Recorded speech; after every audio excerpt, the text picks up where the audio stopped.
CBN Sustentabilidade, com Rosana Jatobá. Oi, pessoal, tudo bem? O CBN Sustentabilidade de hoje aborda a importância de parcerias para a promoção da sustentabilidade. Eu converso com Renata Piazon.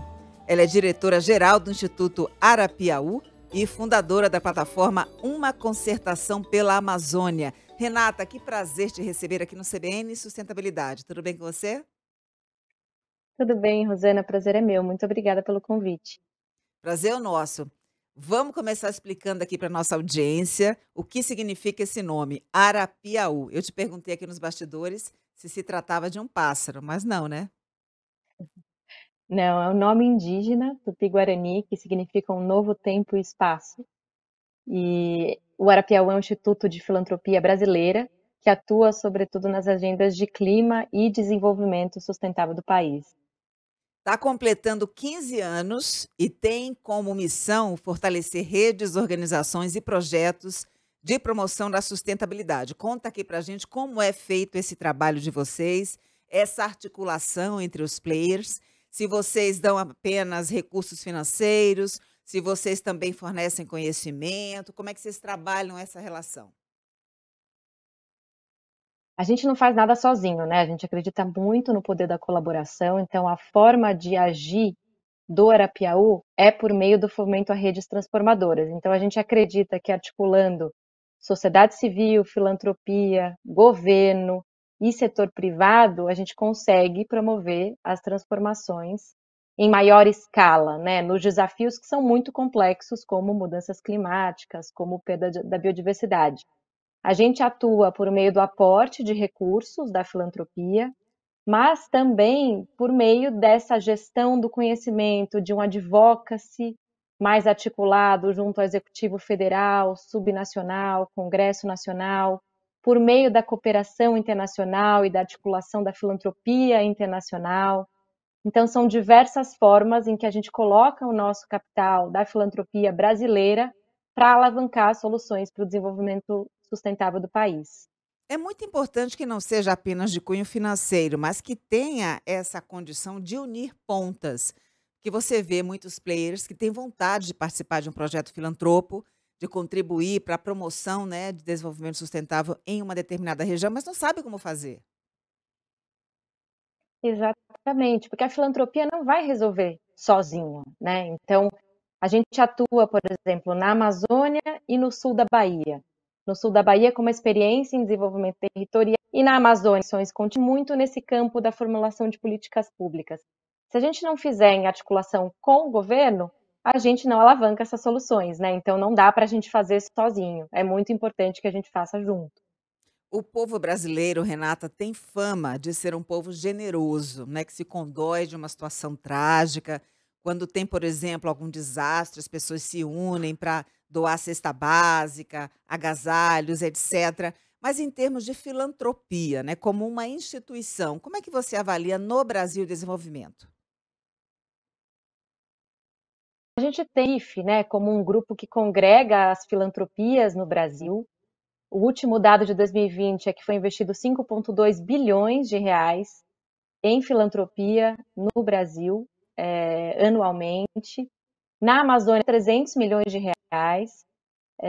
Ainda não é um valor que muda o ponteiro, não, sozinho não muda, mas é um valor significativo, né? A filantropia vem atuando já há bastante tempo, né? Há mais de 20 anos, promovendo o desenvolvimento sustentável da Amazônia, com parcerias com instituições que estão também há muitos anos no território.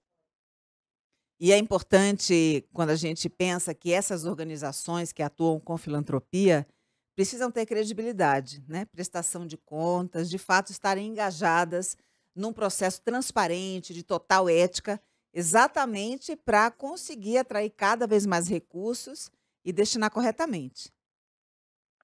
Sem dúvida. A gente no Arapiaú, a gente incuba muitas redes, né? E esse processo de incubação envolve um processo também de uso de recursos da filantropia internacional. É muito importante que a gente faça um bom uso, uma boa gestão desse recurso também, né? Não só da filantropia brasileira, mas da filantropia que vem de fora. Isso implica uma estruturação, né, muito séria, um comprometimento muito sério dos institutos em reporte, em monitoramento, o que a gente chama de PMO, né, de acompanhamento dos projetos e reporte do que está sendo feito, tanto do ponto de vista de impacto, quanto da alavancagem mesmo de investimento. É isso que você nota quando vai abordar algum empresário ou mesmo alguém do poder público, esse receio de investir em algo que não se sabe exatamente no que vai dar? Sim, existe sim esse receio, né, esse receio inclusive, com relação ao impacto, né, eu acho que a filantropia ela tem saído cada vez mais do que a gente chama de projetismo ou pequenos projetos e buscado projetos cada vez mais estruturantes. Então eu acho que a preocupação está aí, né, como que a gente usa a melhor forma desse capital filantrópico para alavancar ações que sejam estruturantes no território. Então, uma das ações que a gente fez, por exemplo, no campo da educação na Amazônia, é o apoio ao que a gente chamou de itinerários amazônicos, que é contribuir para a construção do currículo do novo ensino médio dos 9 estados da Amazônia Legal. Isso foi um recurso da filantropia, mas em parceria com as 9 secretarias estaduais dos estados da Amazônia Legal. E que com isso chega a mais de 50 mil professores e mais de 1 milhão de estudantes. Só com esse recurso da filantropia a gente não conseguiria fazer, mas com uma articulação junto aos governos estaduais a gente consegue.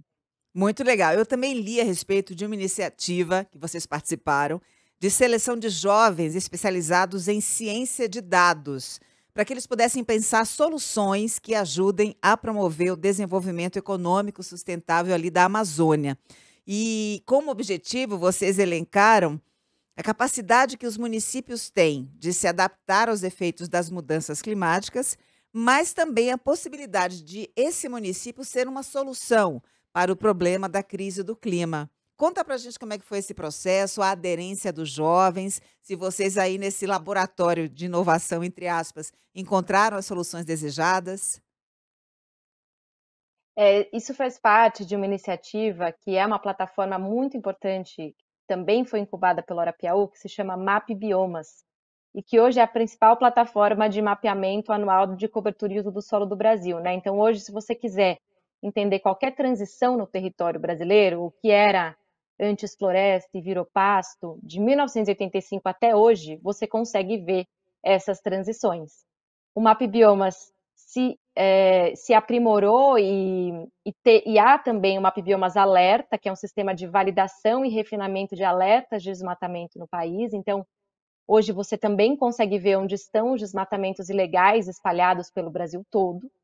E é uma plataforma que precisa sempre dessa atualização da ciência de dados, né? E desse cruzamento de dados, não só no âmbito federal, mas estadual e municipal. Então, foi um desafio que a gente colocou para esses jovens para fazer parte do aprimoramento do sistema do mapeamento anual de cobertura do solo do Brasil. A gente acredita muito nessa potência e no poder da inovação casado com a filantropia para alavancar os nossos projetos.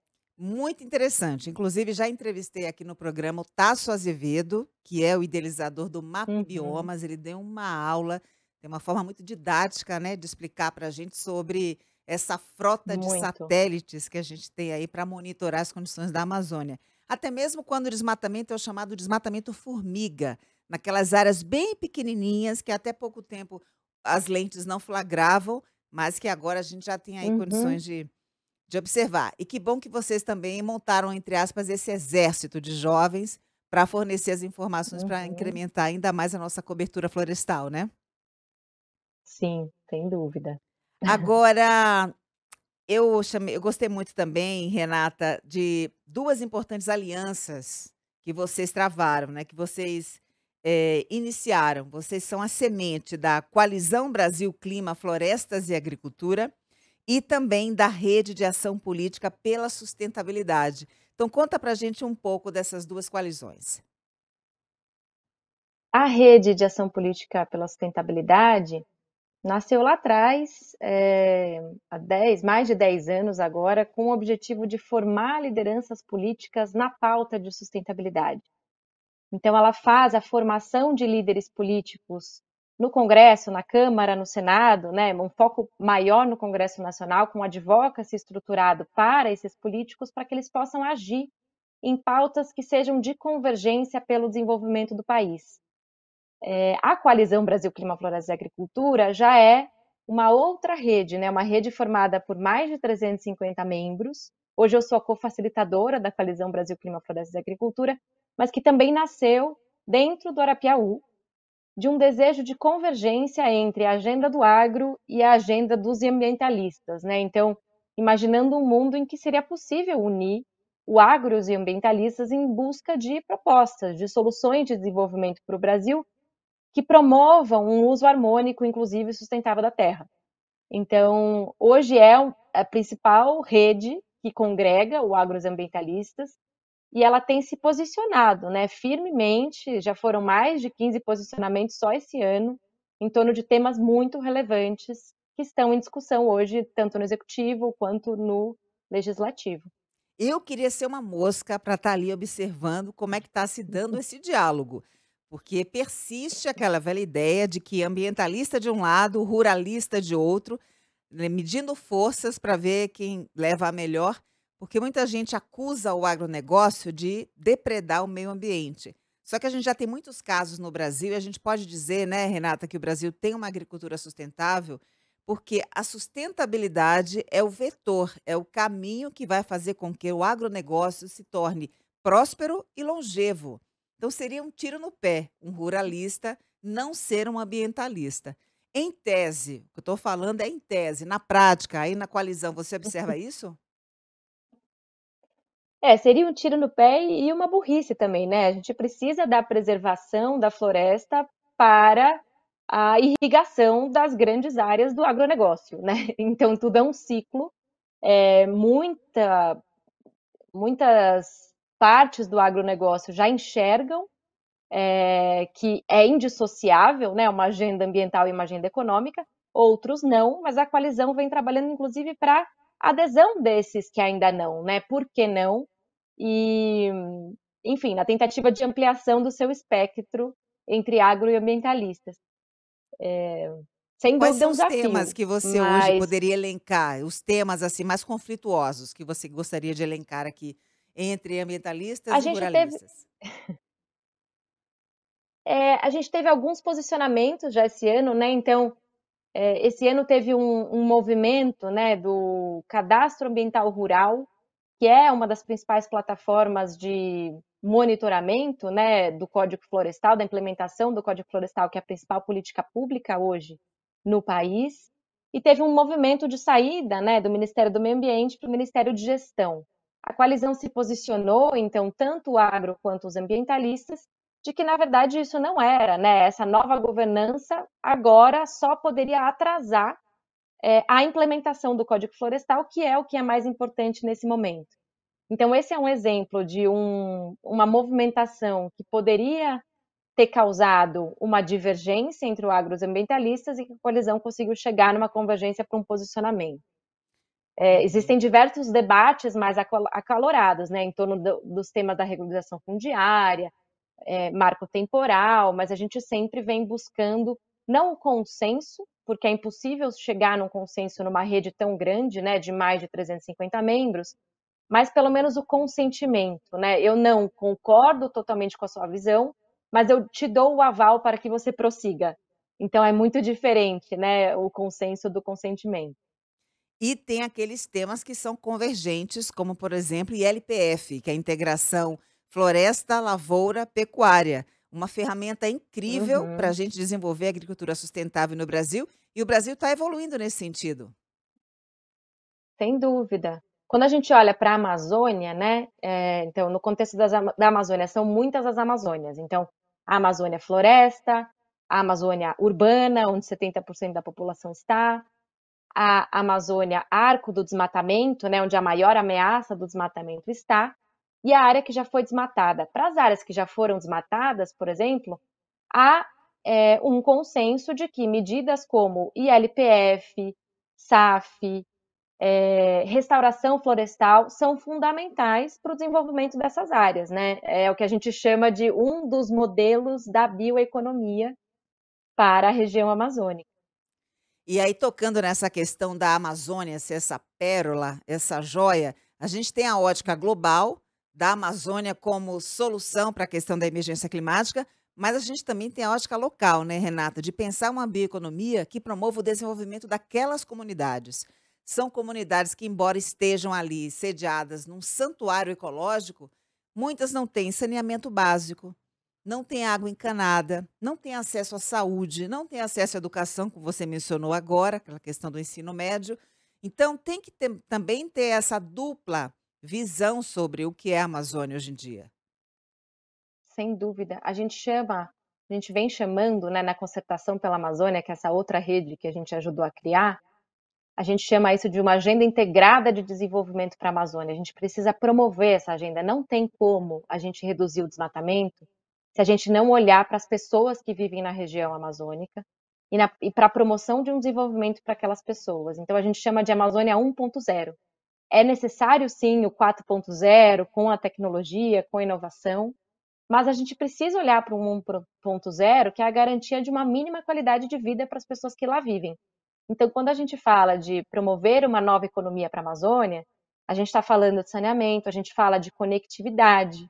A gente tem um outro projeto grande no Arapiaú, que a gente ajuda a incubar, que é o Conexão Povos da Floresta, que é um projeto para levar conectividade para 5.000 comunidades, povos da floresta, indígenas, ribeirinhos e quilombolas, que demandam essa conexão, para que eles possam ficar no território e proteger o território, para que eles possam ter ensino à distância, telemedicina, cultura, empreendedorismo.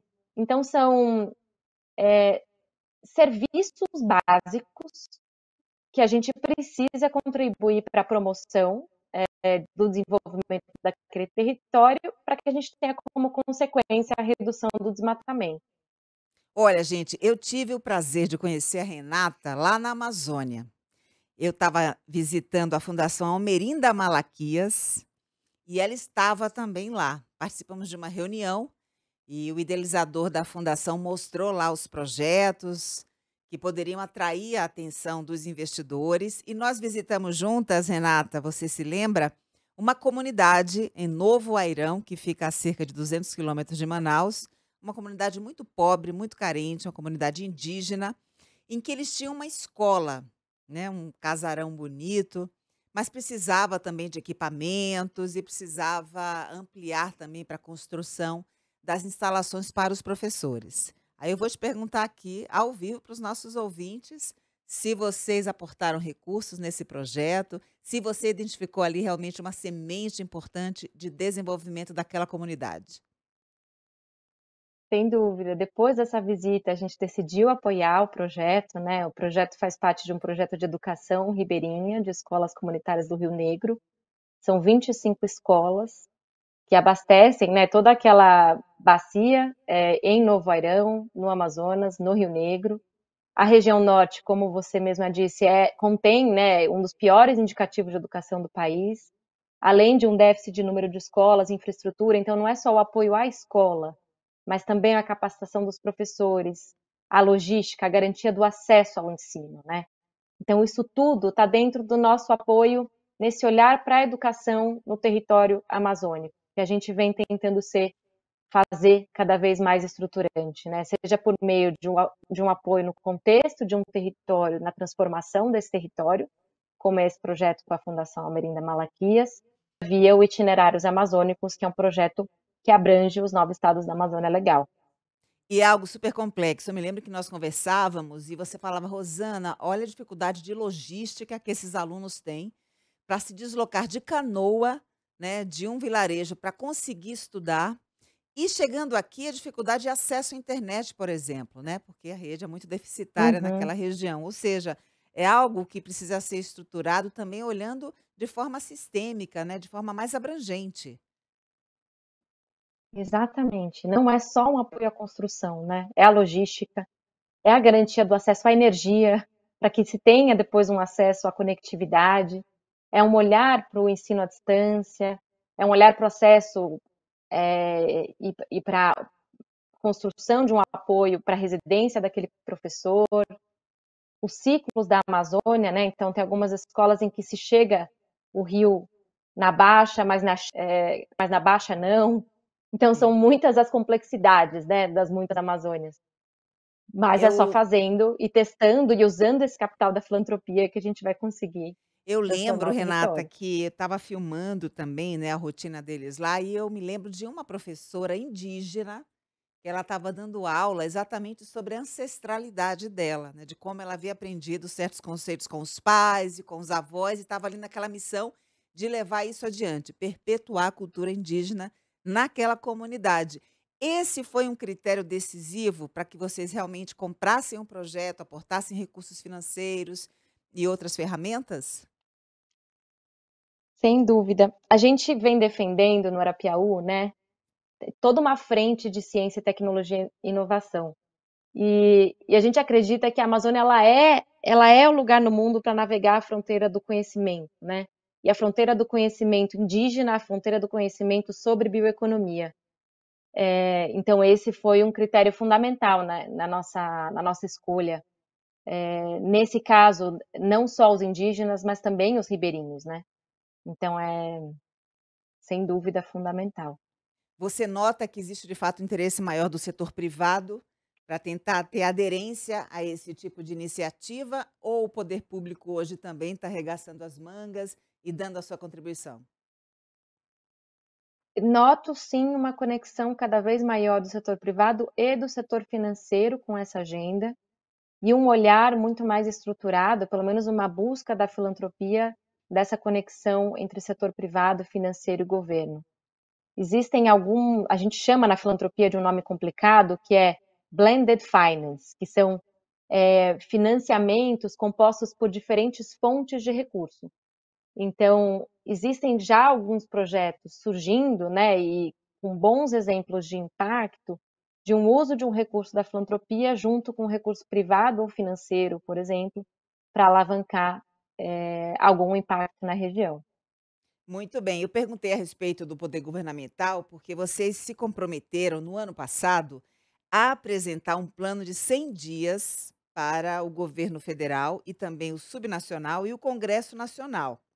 Isso com o objetivo de propor atos normativos, ações concretas e diretrizes programáticas que deveriam ser adotadas nos primeiros 100 dias desse novo governo. Como é que foi a receptividade do Uhum. governo? Se de alguma forma essas ações, essas diretrizes já começaram a ser implementadas? Sim, esse foi uma iniciativa, né, um projeto da Concertação pela Amazônia, que chegou em propostas para os primeiros 100 dias dos novos governos eleitos no âmbito federal, subnacional e Congresso Nacional. 5 propostas foram implementadas no dia 1 do novo governo, assinadas pelo presidente Lula. Esse documento nos levou a participar do grupo de meio ambiente da transição e também a estar agora no Conselhão, uma representação minha no Conselhão, que é um conselho é um aconselhamento, garantir que esse olhar da sociedade, né, é considerado pelo governo federal na implementação das suas políticas públicas. Então a gente fica feliz com essa retomada da agenda ambiental e climática pelo governo federal, e feliz que muitas das iniciativas colocadas pela concertação foram acatadas por esse governo. A gente nota um movimento global também no sentido de procurar projetos confiáveis para investimento, né? A gente vê, por exemplo, fundos internacionais querendo aportar recursos aqui no Brasil para a preservação da Amazônia. Vocês, quando chegam dessa forma estruturada, com projetos prontos, né? Com toda uma concepção muito elaborada, o caminho fica mais fácil. Sem dúvida, né? A gente facilita também o desenho desses bons projetos, né?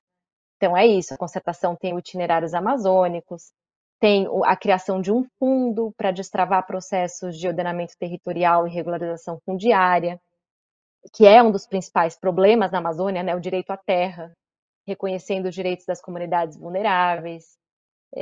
Então, a partir do momento que a gente tem uma rede robusta por trás do desenho desses projetos, esses projetos ganham mais credibilidade para uma captação não só da filantropia brasileira, mas também de recursos que podem vir da cooperação internacional, da filantropia internacional. São muitos braços. Agora conta aqui para o empresário brasileiro, né? Empresária brasileira que quer, de fato, contribuir para o desenvolvimento desses projetos por meio do seu instituto, Arapiaú. Qual o primeiro passo? Dá para a gente aqui o caminho das pedras. Bom, eu acho que o primeiro passo é estamos totalmente abertos a essa construção, né, como filantropia brasileira. Fazemos também parte do grupo de filantropia internacional, que tem um nome difícil, que é o Funders Table, mas também servimos como ponte para atração de recursos desse grupo. Então, é um canal, sim, aberto, seja pelo Arapiaú, seja por meio dessas nossas redes que a gente vem falando, né, desde o começo dessa entrevista. Então, a Coalizão Brasil Clima, Florestas e Agricultura é uma rede aberta, que as pessoas podem participar. A Concertação pela Amazônia é uma rede aberta. Todos que têm interesse pelo desenvolvimento sustentável da Amazônia podem participar, acompanhar. Então, acho que não só pelo Arapiaú ou outras filantropias, mas também por meio das redes que têm surgido e que são muito potentes, né? Para terminar, eu me lembro que a gente conversou quando nos encontramos sobre o idealizador do Instituto Arapiaú, que é um cara aí de longa jornada na sustentabilidade, uma referência no Brasil, né, Renata? Sim, o instituto foi fundado e é financiado pelo empresário Guilherme Leal, que é acionista da Natura &Co. É um investidor de impacto socioambiental, né? Então tem uma longa trajetória aí na agenda da sustentabilidade. E que até hoje, né, ele está realmente perpetuando o legado, talvez com um pouco menos de trabalho diário, mas com a mesma intensidade, a mesma paixão pelo tema, não? Olha, não tem menos não, viu? Muito, muito Não? ativo. Muito ativo para fazer muita coisa acontecer. Tem um papel fundamental no instituto, sem dúvida. Renato, eu queria te agradecer imensamente a sua participação aqui no CBN Sustentabilidade, desejar vida longa ao Instituto Arapiaú e conte conosco para vocês divulgarem as iniciativas, o apoio que vocês precisarem. O que a gente precisa de fato, quando falar de sustentabilidade, é colaboração. E essa visão sistêmica, né? Para que a gente consiga fazer a transição para uma economia de baixo carbono, contemplando aquelas pessoas mais vulneráveis, que não são as responsáveis pelo colapso do clima, mas que são as menos favorecidas e incapazes de fazer frente a tantos desafios que a gente tem pela frente, né? Isso mesmo, Rosana. Muito obrigada. Obrigada pelo convite. A gente realmente não faz nada sozinho. A gente acredita muito nisso. Eu conversei com a Renata Piazon, ela é diretora-geral do Instituto Arapiaú e fundadora da plataforma Uma Concertação pela Amazônia. Além de ter acesso ao conteúdo pelo YouTube, você também encontra essa entrevista no site, no aplicativo da CBN ou na sua plataforma preferida. Colaboraram comigo aqui no CBN Sustentabilidade, minha linda produtora Laura Capellucenic. Nos trabalhos técnicos, Daniel Mesquita e na edição Rafael Furugem. Um beijo para você e até semana que vem. CBN Sustentabilidade, com Rosana Jatobá.